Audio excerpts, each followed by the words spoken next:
Buenas noches, señores. Es un gusto recibirlos para compartir con ustedes el último programa de este 2018 aquí en 3356. Vamos a repasar 3 entrevistas de todas las que hicimos este año en este ciclo. La primera al Padre Mateo, desde su infancia hasta su trabajo actual con los jóvenes más desprotegidos de nuestra sociedad. El Padre Mateo a partir de este momento. ¿Y cuándo es el primer acercamiento a Dios? Yo tenía acá el dato de que fue tarde, a los 18 años, ¿no? Sí, a los 18 años. Y uno leyendo desde ahora dice, bueno, cada cosa tiene su tiempo, a veces los tiempos de él no son los tiempos nuestros, es que nos parecería que no tenía apuro, o estaría preparando alguna cosa que podía ser un poco más sazonada, más madura, de una opción que después, a lo largo del tiempo, uno va a ir entendiendo algunas cosas. Con esa mirada que uno desde ahora dice, bueno, la razón del por qué la tardanza en hacer una opción más clara por una religiosidad de tantos jóvenes y adolescentes y niños que andaban en la vuelta, uno dice, bueno, algo había preparado, algo venía preparándose ya desde cuestiones muy remotas, ¿no? De la vida de uno. Digo porque también uno, después mirando cosas, uno dice, yo por un momento me sentía como cuidado, como que había algo que sin tener yo demasiado conciencia de algunas cosas que iban sucediendo, me sentía como que iba siendo llevado para que algo que no iba entendiendo demasiado. Pero ese algo a uno lo hacía sentirse bastante bien. Como una cosa lenta, pero natural. Sí, exacto. No había un forcejeo ni que uno se sentía como urgido a tomar determinaciones que como que si uno estuviera uno maduro y seguro de la opción que en algún momento le iba a tocar. Claro. Que yo ni me imaginaba que podía ser este tipo de situaciones que iba a estar marcada por una religiosidad y por una cuestión religiosa. Cuando a los 23, entonces alguien me dijo, bueno, a ver, ¿qué tal si hacemos un planteo vocacional? Me acuerdo que yo estaba transmitiendo un partido de fútbol en San Jacinto, ahí en Canelones, y cuando estaba transmitiendo el partido de fútbol, arriba de una escalera, pasa el obispo de la diócesis y me dice, che, bueno, ¿querés ser cura? ¿Y esto de dónde salió? ¿Estabas relatando el partido? Sí. Digo, ¿y esto? Es como si me hubiesen terminado todos los escalones, ¿no? Sí. Son de esas cosas que no estaban en el horizonte de uno, ¿no? Porque además tampoco era el ámbito. No. Cancha de fútbol, transmitiendo, pasaba él porque se había una fiesta en el pueblo, donde andaba el obispo dando vuelta. Y ahí yo puedo tomar conciencia de que hubo un impacto cuando se me hizo la propuesta, ¿no? Un sacudón. Claro. Un sacudón que no que yo salí después siendo el tipo 10 y el más bueno. No, me impactó y yo dije, a ver, ¿dónde va esto? ¿Es o no es? Hecha la pregunta, a mí me tocaba responderme, para después responderle. Y bueno, me llevó tiempo. ¿Conflictos? Sí, en casa con mis hermanos y mis hermanas, y no, estás loco. No es para vos eso. ¿Por qué no? Lográs entusiasmar a los gurises de Tacurú. Hoy Tacurú es un movimiento fantástico, sin lugar a dudas, que además obviamente con el tiempo fue asumiendo cosas y se fueron generando redes. Sí. Después estuviste en el proyecto Caqueiro, que hay unas cosas muy interesantes. Vos me lo contabas hace un rato, cómo hoy hay trabajadores en la industria forestal que salen del proyecto Caqueiro. Y me pasaba la gente de la producción una idea, no sé si fue una idea tuya o de quién fue, de que quienes iban a trabajar trabajaban medio como a productividad. Cobraban una parte y después, dependiendo de la productividad, cobraban otra. Imagino que eso generaba también hábitos y ganas. Sí, me parece que lo importante también de esto era que quien iba a ingresar al área de las forestales ya sabía lo que era una herramienta para manejar una motosierra, qué era la poda, qué era el raleo, qué era el pelado de árboles, cómo se hacía.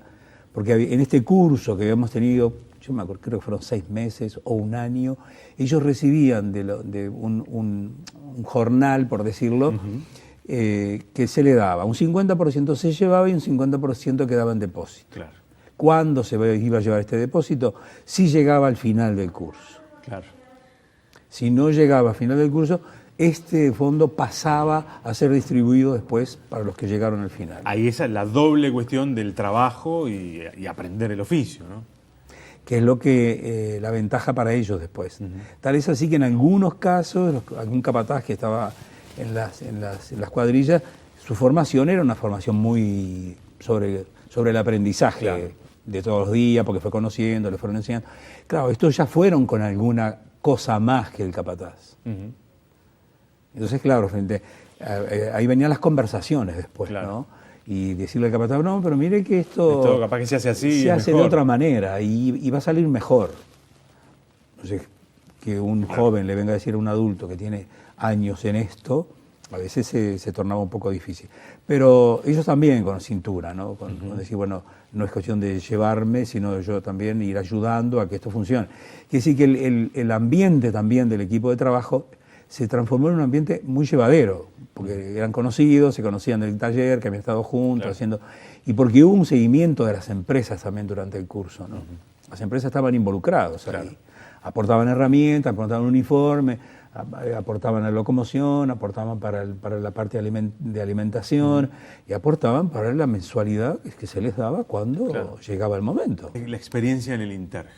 ¿Cómo fue llegar? ¿Cómo fue el primer acercamiento? ¿Fue el presidente Vázquez? Esta tendría que ser la última pregunta. No es.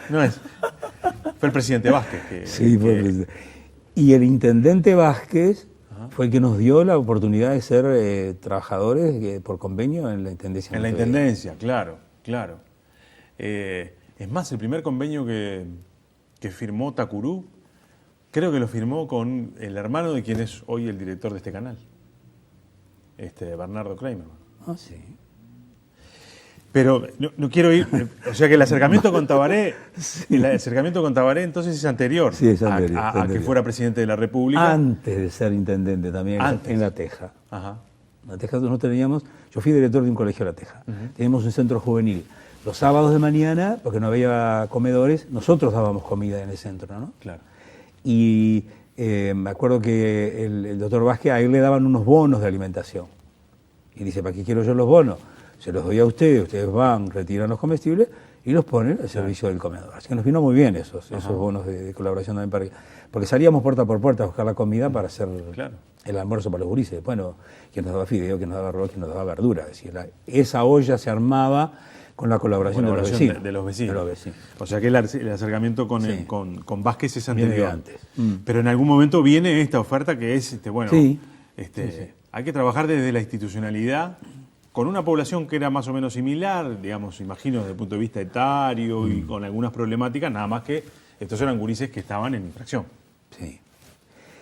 Sí, cuando estábamos, que asumimos ahí por agosto, mediados de agosto, 15 y 16 de agosto, nosotros tenemos una mirada sobre la realidad, ¿no? Es muy distinto cuando uno está de este lado del mostrador y otro es muy distinto cuando está del otro lado del mostrador. Las cosas cambian. Y aquello que no veíamos se empezó a ver. Y aquellas situaciones que no aparecían comenzaron como a ser cuestiones cotidianas de la convivencia, del ir, venir, entrar, conocer, hablar con uno, hablar con el otro, estar dispuesto a escuchar siempre antes que hablar, preguntar, aprender. Y llega un momento donde el aprendizaje que uno va haciendo también va a ir exigiendo después que este aprendizaje en algún momento uno lo pueda ir mejorando, porque es así, la vida es un permanente mejorar, es un permanente aprendizaje. Entonces cuando nosotros en algunos momentos de la marcha del trabajo nuestro, fuimos viendo que algunas cosas podían ser diferentes y que era necesario que fueran diferentes y urgentemente necesarias. Para eso había que cambiar cosas. Exacto. Y nosotros siempre dijimos que si el trabajador no genera con el muchacho que está privado de libertad o la muchacha, no genera un vínculo educativo, no transforma la vida del otro. La conserva o la empeora. Claro. Entonces, acá venía nuestro planteo. Ayer estábamos escuchando una psicóloga que nos decía que para que haya educación tiene que generarse los vínculos. Claro. Y eso no pasaba. Este era nuestro camino, generar vínculos. Generar vínculos de confianza, del respeto mutuo, que si uno quiere ser respetado, tiene que respetar. Si no, el boomerang se vuelve contra uno mismo y se generaban las situaciones que se conocieron en aquel momento, ¿no? Esa tensión que había entre un viejo modelo que ya estaba cayéndose, desarmándose, y había que irlo remendando, sosteniendo por aquí, sosteniendo por allá, pero que llegaban momentos donde la propuesta se hacía insostenible. Claro. Si esto de verdad es un centro de rehabilitación y de capacitación, y estos adolescentes, la intención nuestra era devolvérselos mejor a la familia primero y después a la sociedad. Entonces yo, para devolvérselos mejor, tengo que conocerlo muy a fondo, tengo que conocer su historia, tengo que darle un tiempo en el que él se encuentre consigo mismo y se dé cuenta.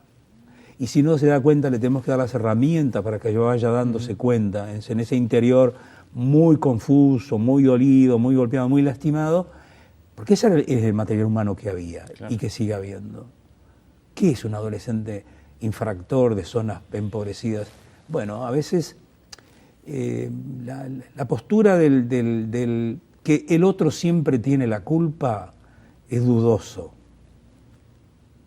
Cuando yo digo, capaz que no les gusta mucho a los docentes, pero yo digo, cuando el alumno fracasa, el fracaso no es solamente del alumno. Claramente. Y el docente se tiene que hacer la pregunta, ¿qué pasó que no rindió, no dio lo que pensábamos que podía haber dado? ¿Dónde estuvo ahí el punto débil, el punto flaco? ¿Fue el niño, fue el adolescente? ¿O fuimos ambos? Tal vez. ¿Y por qué no se pudo? ¿Por qué si estaba claro, y está claro que es el camino?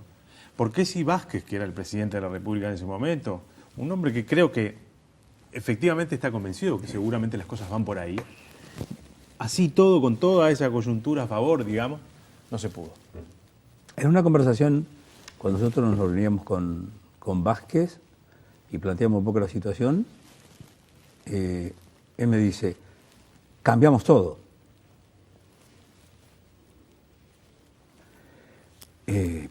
Yo creo en los procesos, ¿no? En el proceso que habíamos iniciado, porque habíamos iniciado un proceso que era separar una cosa de otra. Claro. Los menores privados de libertad, independientemente de la institución. Pero esta independencia era real, no solamente en cuanto a la parte jurídica todo independiente. Y el personal que iba a participar de esta propuesta nueva, nosotros lo íbamos a elegir. Era la clave. A ver, sabe que John, a veces uno dice cosas que, bueno, yo por tener un título no me habilita a estar trabajando con un menor infractor. Un menor privado de libertad, un chico o una chica. No me habilita. No. Y es eso, me parece, lo que cuesta entender. Yo puedo tener todos los títulos y todas las cosas y ser excelente profesional, que los hay y que los va a seguir habiendo. Pero yo me resisto a creer que este docente, con toda la capacitación y toda la preparación que tiene, no me dice a mí que está habilitado para poder encontrarse con el adolescente y buscar juntos, porque antes de yo meterme a trabajar con el adolescente me tengo que preguntar si tengo las aptitudes y actitudes para poder trabajar con él. A ver, todo proyecto necesita un perfil determinado. En canales de televisión, para determinados programas, busca determinados perfiles. Nosotros, en el proyecto nuestro, los educadores que van a trabajar en el proyecto, siempre fue así. Claro. Es sentarnos a conversar. ¿Y por qué querés venir a trabajar acá? Por el sueldo te aseguro que no va a ser. Porque sea cómodo, tampoco. Porque vas a trabajar solamente 4 horas, tampoco, porque vas a trabajar más y no van a ser horas extras, sino que van a ser horas del voluntariado. ¿El prestigio? No lo vas a tener. Decir que estás trabajando con los pobres, en algunos lugares es muy distinguido. En otros lugares te van a decir, no pierdas tiempo. estás perdiendo el tiempo, hace otra cosa. Tiene que haber un convencimiento absoluto, Que nace profundo. sí, que nace de la convicción de yo, ser humano, frente al otro ser humano, que me duele su situación. Madre Teresa de Calcuta decía, hay que amar hasta que te duela. Y esto es así. Si la vida del otro en esa situación a mí no me conmueve y no me lleva a hacerme planteos de cuestionamiento de mi propia vida, de mi propia capacitación y de mi propia profesionalización, si ese que está ahí, tan frágil, tan violento, todos los tan que quieran, claro. Si a mí no es alguien que me lleva a mirarme a mí mismo y a descubrirme que tengo una cantidad de elementos yo para él, pero él también tiene para mí. Si no estoy convencido que de verdad lo que le estoy ofreciendo les va a cambiar la vida y los va a hacer de verdad gente bien, abandono el cuadrito y me quedo en mi casa tomando mate y mirando televisión.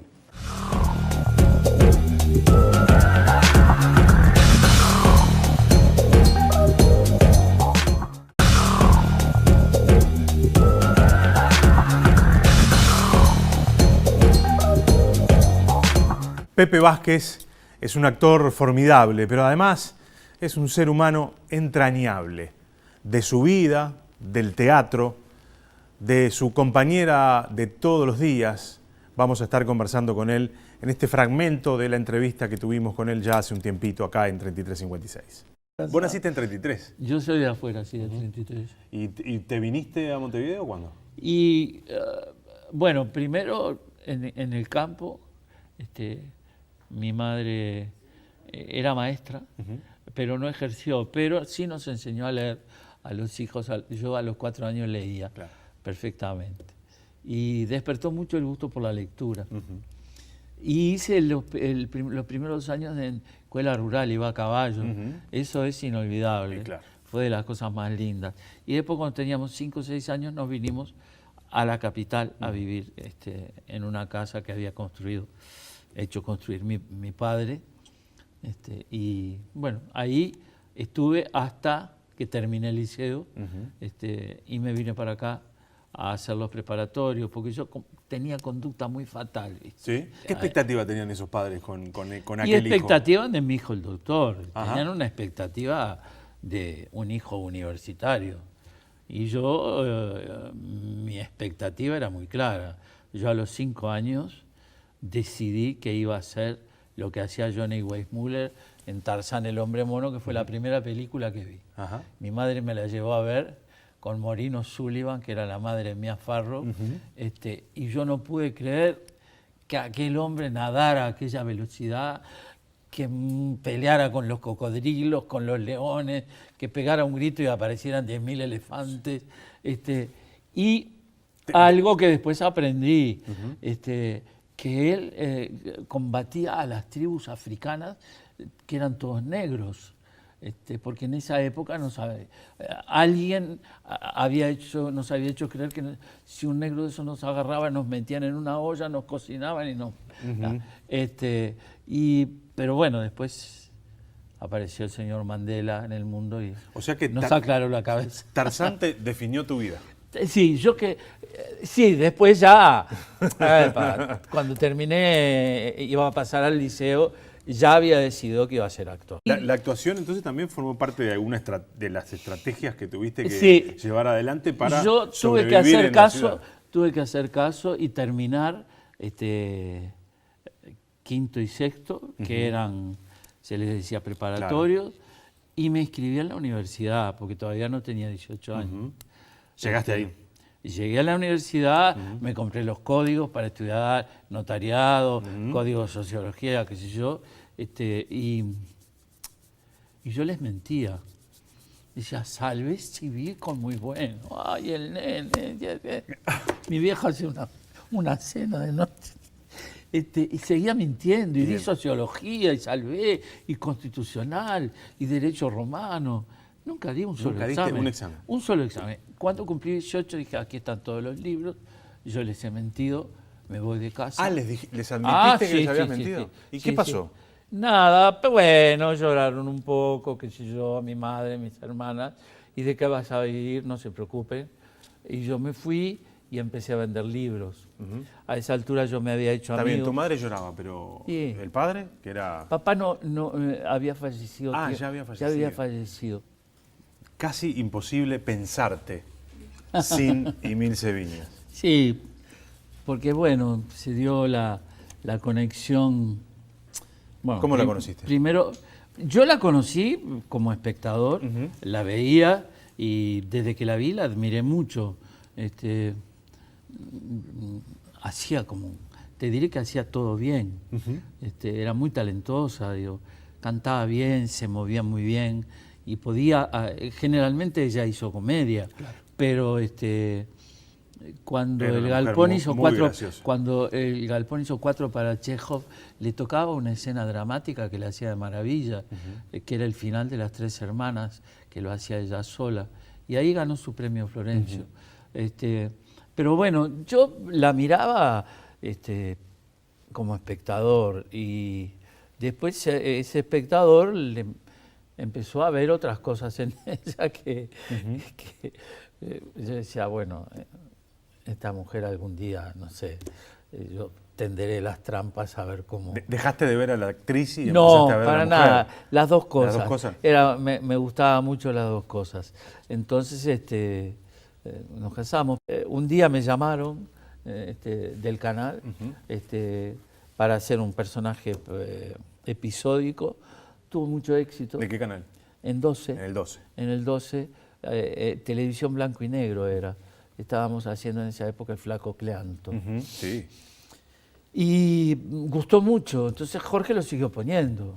Y coincidió además que Emilce y yo, por distintos proyectos, estábamos haciendo una dieta macrobiótica en el primer restaurante macrobiótico que hubo en Uruguay, que fue en la esquina de Brecha, Ituzaingó y Reconquista. Sí. En ese edificio esquinado que tiene un balcón enorme. Frente al club. Al club. Frente a Evo. A Evo, claro. Entonces ahí empezó, entre bolsas de arroz integral, se fue generando una pasión, ¿viste? Y bueno, creo que a los 3 meses nos casamos. Noviazgo cortito. Pues sí, ya teníamos 30 y pico de años, claro. Digo, no había que pensarlo mucho. Digo. Y de ahí en adelante una vida juntos, sí. trabajando, porque el trabajo también los claro, claro. El exilio. También, sí. Costa Rica. Que fue una época dura irte, imagino, pero después Costa Rica te dio muchas cosas, ¿no? Sí, irnos fue... Benedetti decía, irse fue un mal lío. Volver fue un buen lío. Y bueno, nos fuimos a Costa Rica. Primero me fui yo solo, ¿no? Ella se quedó trabajando. ¿Ya había nacido Ana Clara? Sí, María tenía 2 años. María tenía 2 años. Y yo llegué, obvio algunos detalles, pero el hecho es que estaban haciendo un casting, una prueba, porque la Compañía Nacional de Teatro, que era como la Comedia Nacional de acá, tenía un elenco fijo, iba a montar Las Brujas de Salem. Yo había adelgazado mucho, estaba bien de físico, ¿viste? Entonces, en la casa donde yo estaba alojado, me dijeron, vaya, preséntese. Estaba alojado en casa de un director amigo mío, belga, que yo lo conocí en los años que yo antes había vivido en Cuba. Claro. Y dije, ¿le parece que me presente? Pero acabo... Dice, preséntese, hombre. Dice, usted no tiene nada. Si le dicen que no, claro. ¿Qué pierde? Nada. No hay nada para perder. No hay nada para perder. Bueno, me preparé una escena, hablé con una actriz de ahí, si ella me podía leer la parte esa, y lo hice, y me contrataron. Ese año me dieron premio al mejor actor del año, compartido con un actor chileno que hacía otra obra, creo que Ha llegado un inspector de Priestley, y al año siguiente me lo volvieron a dar por El enemigo del pueblo. Digamos, el desarraigo de irse y además escapado, de alguna manera, es muy fuerte, pero cuando te recibe un pueblo que te da tanta cosa también... Esa es la patria del corazón. En determinado momento tuvimos que viajar La embajada en aquel momento nos negó, la embajada uruguaya nos negó, los pasaportes estaban vencidos, nos negó los pasaportes. Y bueno, obvio lo que ocurrió ahí con el embajador, que fue muy desagradable. Y el ministro de Cultura de Costa Rica, don Guido Sáenz, nos dio la nacionalidad. ¿Y la vuelta, cómo fue? ¿Había que volver y había que después insertarse en un mundo del cual habías estado ausente? Volver fue... No, es inolvidable, digo, ¿no? Y Milce extrañaba tanto que decía, mira, ahora cuando lleguemos a Ciudad Vieja, porque ella vivía en Ciudad Vieja, y yo le decía, ¿cómo Ciudad Vieja? Uruguay. Ah, sí, tenés razón. Pero le salía Ciudad Vieja. Su mundo estaba ahí. Su mundo estaba ahí. Y bueno, fue muy conmovedor. Hubo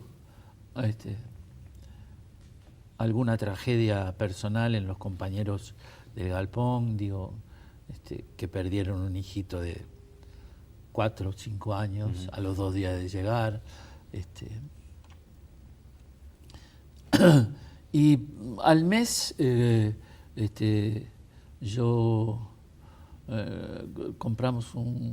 nos metimos en un departamento ahí en Colombia y Paraguay, ahí vivimos 10 años, y después nos fuimos para Ciudad Vieja. Claro, volvieron.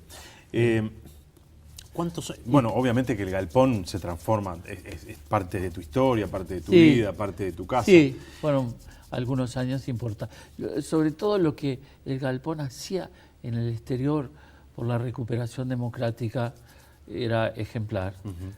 Volvería a hacerlo hoy de mi manera. Después, cuando volvimos, tuvimos desencuentros y la mejor medida fue irme, digo, porque en una pareja, digo, no es uno solo el culpable o el responsable, digo, en las dos partes hay desentendimientos. Y entonces, bueno, me fui, Jorge Sheck en aquel momento me dijo, el canal es tu casa, vuelve cuando quieras, y bueno, me fui al canal, y al mes y pico, 2 meses, se fue Milce también, y retomamos la ruta que nosotros hacíamos, ¿no? ¿Qué se terminó, si es que se terminó algo cuando Emilce se fue? Ah, sí, claro que se terminó. Se te termina la mitad de tu vida. Te quedás... yo además, mira, unos meses antes, tiempo antes que ella se enfermara, había ido un matrimonio amigo a cenar a casa, estábamos tomando vino y yo estaba medio piripipí, entonces le digo, mirá, empezamos a hablar de los años, de la vida, digo, mirá, gordita, si vos te morís antes que yo me pego un tiro porque yo sin vos no voy a saber vivir. Y cuando ella me hablaba en serio, me agregaba el apellido. Vázquez. Sí. Entonces me decía, ay, Pepe Vázquez, me dijo, acabas de decir una estupidez. Me dijo, si vos te morís antes que yo, me dijo, yo te voy a llorar. Un tiempo, no te hagas ilusión. Le salió la comediante sí, también. Sí. Pero ella lo decía natural, de verdad. Vos te reías porque era cómica al decirlo, pero no porque pensaba, me estoy haciendo la cómica. Un tiempo, después voy a agarrar todas tus pizzas y la voy a tirar al diablo. Vos tenés que perder, vos tenés una ilusión romántica del siglo XIX, me dijo, de que yo me vaya a quitar la vida por vos, ni lo sueñes. Ni lo sueñes. La vida, eso es lo que vale. Y ella me preparó en esos 6 meses que le duró su enfermedad. Me preparó.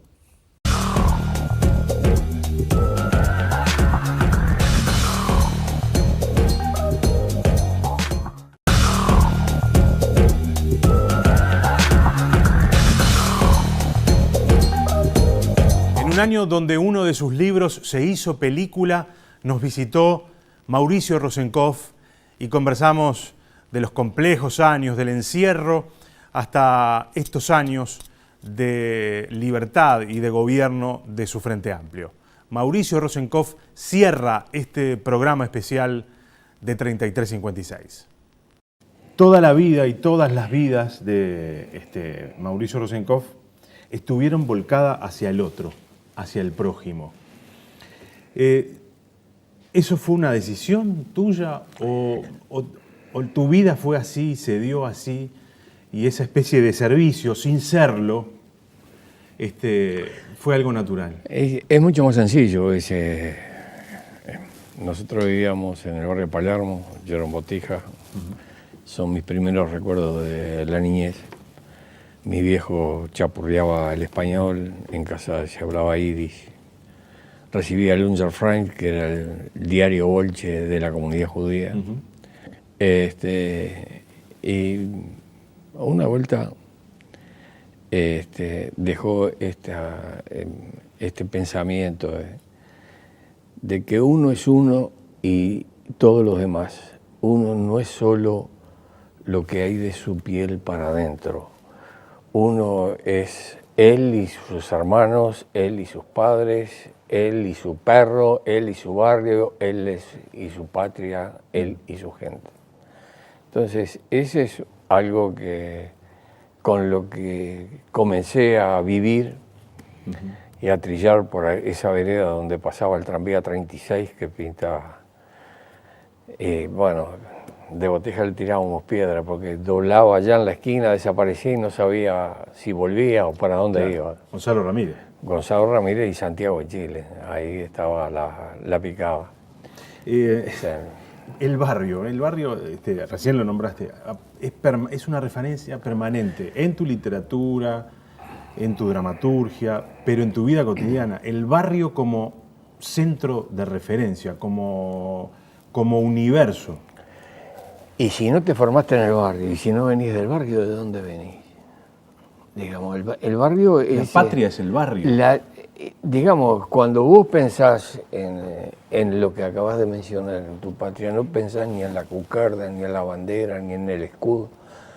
Lo identificás con el arroyo de tu pueblo, con el boliche y el almacén de tu barrio. El barrio es todo eso, además las grandes cosas pasan en el barrio. Si no es en el barrio, ¿dónde van a pasar? ¿Qué otro espacio territorial tenemos? Es el pueblo grande, es el pueblo que fue creciendo en una infancia en una época donde los vecinos se conocían y que el 31 de diciembre, aparte de jugar al CBL, que era el día que no había milicos en la calle, había un vecino que agarraba un barrilito de cerveza, venía con la espita y servía, y ahí podías hacer cola. En aquella época todavía no había entrado en el consumo. Tardó un poco más. Eso es... vos me lo pregunto muchas veces. Y pienso que cuando empecé a ir al liceo nocturno, y empezó la militancia, y entre otras cosas, a mí me había tocado mucho las poesías de un poeta turco que tuvo 20 años en Cana, Nazım Hikmet. Entonces me pareció tan intenso y tan fuerte aquello. ¿Cómo llegaste a él? Que si militaba en aquella época, se luchaba por la libertad de Manuel Iglesias, 20 años también en Cana. Te lo menciono a los dos porque los dos tienen que ver con mi vida. Y en circunstancias muy especiales los dos lo conocí. A Manuel Iglesias lo conocí en Atenas, en una reunión personal. Es uno de los líderes de la izquierda griega más formidables. Una de las hazañas, él y su hermano que murió en la resistencia, estaba Atenas ocupada por los nazis y él por el barrio Placa trepó, llegó, sustituyó la bandera de los nazis por la bandera de los griegos. Esa es una de sus hazañas mentadas. Y había sacado de la cárcel donde estaba un documento que había sido publicado, y entonces me tomó una lapicera y me dijo, y escribí así, en letra muy pequeña, entonces con el contrafilo de la pluma, que eran tiempos de pluma aquello, escribió algunas frases que me inspiró seguramente años después, porque también lo hice yo en el calabozo, ¿no? Y Nazim Hikmet, un poeta excepcional de los grandes, que fue liberado finalmente, y terminé conociéndolo en el Hotel Rosita de Ornedo, en La Habana, fíjate vos. En La Habana. Una de las características de toda tu literatura es esa necesidad de rescatar la memoria, ¿no? De permanentemente traer... Y somos nuestra memoria, así como la memoria de un pueblo es su historia. ¿Qué somos nosotros sin el éxodo y la batalla de las piedras y el reglamento provisional de la campaña y las instrucciones del año 13? Somos todo eso, y somos Valle, y somos todas las luchas que se desarrollaron, la creación del movimiento obrero, la inmigración. Estamos todos, nos conforma, y en lo personal, la memoria es algo que se cultiva, fíjate, a tal punto que en los tiempos que estábamos bajo tierra con el Pepe y el Ñato, con el Ñato nos juramentamos que si alguno de los dos salía en condiciones y vivo, Claro. íbamos a dejar testimonio de aquella peripecia, ¿no? Sos uno de los fundadores del Movimiento de Liberación Nacional Tupamaros, sos la historia viva, en definitiva, de los tupamaros. Y Seregni tenía diferencias importantes, centrales. Mirá, por razones políticas, en algún momento pasé por Santiago, luego iba para otros lugares y tuve alguna reunión con Allende. Y después de conversar de algunas cosas,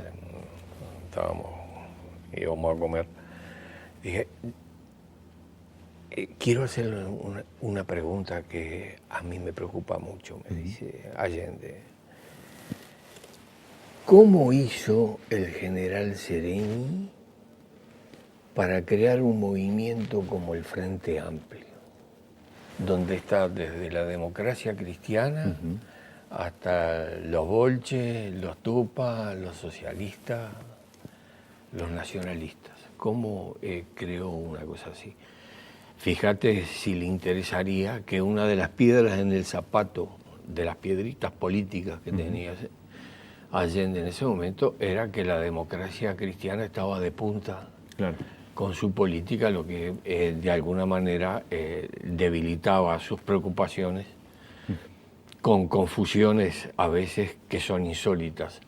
Te las cuento porque es una de las que cuenta Seregni. Sí. Seregni termina yendo a Chile, se reúne con Seregni, quería hablar con el general Prat, que estaba en el sur y no podía verlo. Entonces,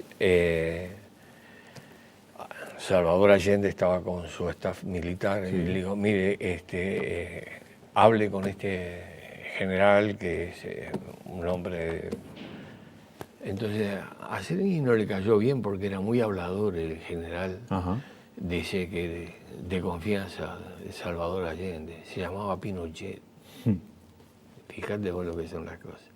Bueno, y claro, me llenás la cabeza de asociaciones porque Fernando y yo fuimos, la vez que nos despedimos, que ya estaba Seregni mal, estaba sentado en el sillón de siempre, se había acomodado de antes, habló con Fernando, después se despidió de mí, me acompañó hasta la puerta y me dijo unas palabras que guardo en la memoria y el corazón y en la piel.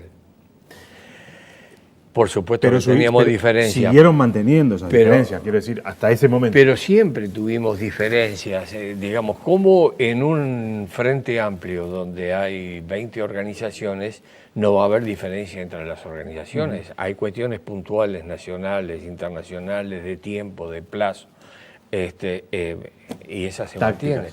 El asunto es que somos, estamos en el mismo tren. Somos de vagones distintos, pero la conducción tiene que llevarnos a buen puerto. Hace un tiempo, cuando arrancaron con todo este proceso de la noche de los 12 años, te escuchaba decir, me resultó absolutamente increíble estar hablando de Memorias del Calabozo, estar hablando de esas épocas donde estuvimos enterrados, literalmente enterrados, creo que en el piso 12 de la torre ejecutiva allí. Ahí tuvimos una con Mujica reunión. presidente y Eleuterio Fernández Huidobro, ministro de Defensa. Es surrealista, todo eso es surrealista. Mirá, toda esta historia, el haber salido, el haber sobrevivido, con cierto grado de cordura funcional, tampoco vamos a no fanatizar, y que el Pepe hubiera llegado donde llegó y el Nieto donde llegó y ahora y se haga una película, es ciencia ficción, es naturalismo. Ray Bradbury, comparado con esta historia, con las Crónicas Marcianas y Fahrenheit y toda esa historia, es un autor de pueblo naturalista, claro, comparado con la historia. Y después la película, eso es...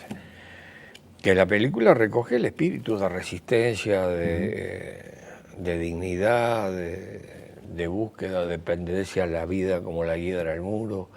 Digamos, es muy digna, tiene mucha altura y tiene eso, no es una narración política. Claro. Podrá tener recuerdos y asociaciones políticas, pero no es la intencionalidad, porque además Memoria del Calabozo no tiene esa intención tampoco. Bueno, eso... En Memoria del Calabozo no hay un solo adjetivo, no hay un solo calificativo, no hay un solo nombre propio.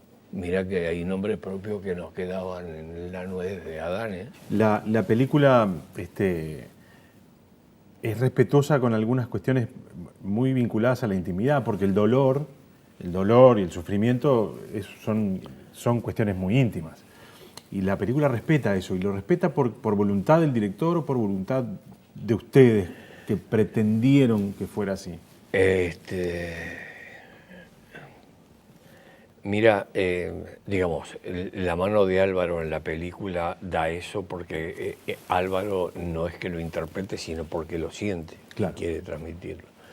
Pero te puedo decir que nosotros que reinventamos el Morsi y hablamos a golpe de nudillo, nos preguntamos una vez, discutimos cuál era nuestra función, nuestro papel en ese momento, porque seguíamos estando en el camino. Claro.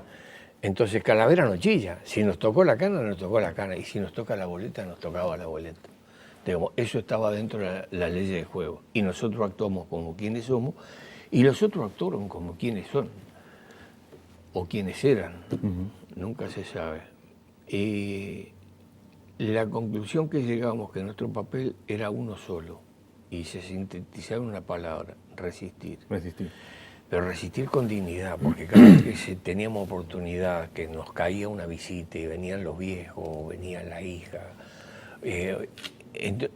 teníamos que transmitir nosotros a ellos, no venían ellos a reconfortarnos a nosotros.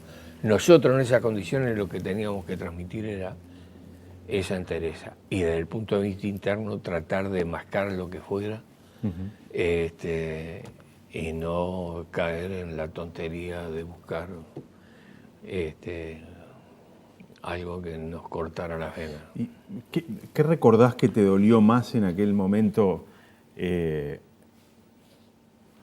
tu padre no te reconociera o que tu madre te hiciera aquella pregunta fantástica cuando saliste? ¿Comiste? Sí, eso. Bueno, la historia... el momento más doloroso que tuvo tiene que ver con los viejos. Pero eso de que contás, estaba en un interrogatorio en Paso de los Toros, todavía estaba el Parlamento, Selmar estaba denunciado, la situación en que yo estaba particularmente, entonces en medio de interrogatorio paran, llevó una información. A ver, interrogatorio, te estaban torturando. Interrogatorio. ¿No viste que nosotros no usamos esa palabra? Bueno, habían pasado dos cosas, porque estaban en en una conversación con Cavazo, y de pronto lo llaman, se para la historia en ese momento, él sale y vuelve muy caliente. Y con la calentura que tenía, llega a decirme, y con la impunidad que tuvo, claro, y de alguna manera la vive, me dice, me acaban de llamar del Comando General del Ejército para decirme que tome medidas de seguridad porque tu amigo Selmán está diciendo que te estoy aplicando el soplete. Yo no voy a tomar medidas de seguridad, el que tiene que ir tomando medidas de seguridad es él. Como certifico, no tenía grabador en ese momento. Y bueno, y una vuelta me llega la noticia en una visita que a los viejos los habían... Bueno, en ese momento, para mostrar que estoy parado, claro, y con todo, se organizaron una visita y me sacaron así como estaba y me llevaron en un jeep a otra habitación de la unidad. Y ahí estoy, me sientan en una mesa de cocina chica, había milicos con perros, con guardia, con custodia. Y en eso entra el viejo. Y le dice, ahí está. Aquí está su hijo, tiene 10 minutos. El viejo me mira al oficial, mira a los milicos, mira a los perros, había como 3 perros. Dice, yo vine a ver a mi hijo, él no es mi hijo, ¿dónde está mi hijo? Bueno, los 10 minutos de la visita estuvieron dedicados a convencerlo, a tratar de explicarle al viejo que por las cosas que me acordaba y le preguntaba que yo era yo. Es decir, tenía necesidad que me identificara. Hay una imagen que impacta y es cuando te enfrentas a tu hija. Y el actor, no sos vos, el actor tiene el impacto que le genera al actor, la respiración profunda cuando la ve, uno tiene la sensación de que fue así, tal cual. El chino Darín, gran tipo y gran actor. Todo el elenco, te digo que manda a parar de lejos. Sí, esa fue una escena, bueno, ahí, como la cuenta de la película, está muy intensa, está muy bien. Mis asociaciones constantemente, que es lo que le pasó al Pepe también, claro, es esos momentos que están registrados, que están dentro de memoria,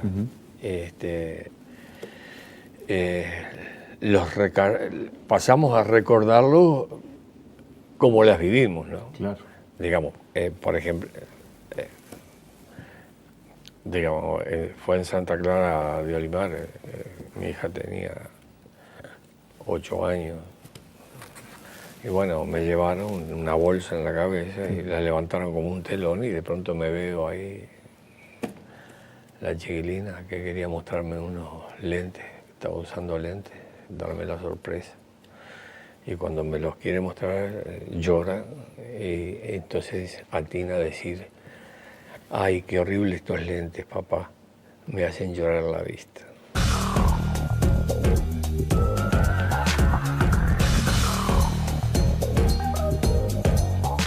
Señores, hasta acá el último programa de este ciclo de 3356. Ha sido un enorme placer compartirlo con ustedes.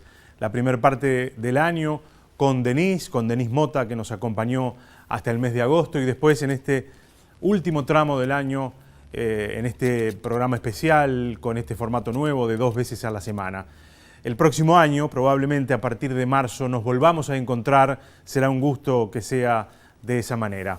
Que tengan un buen comienzo de 2019.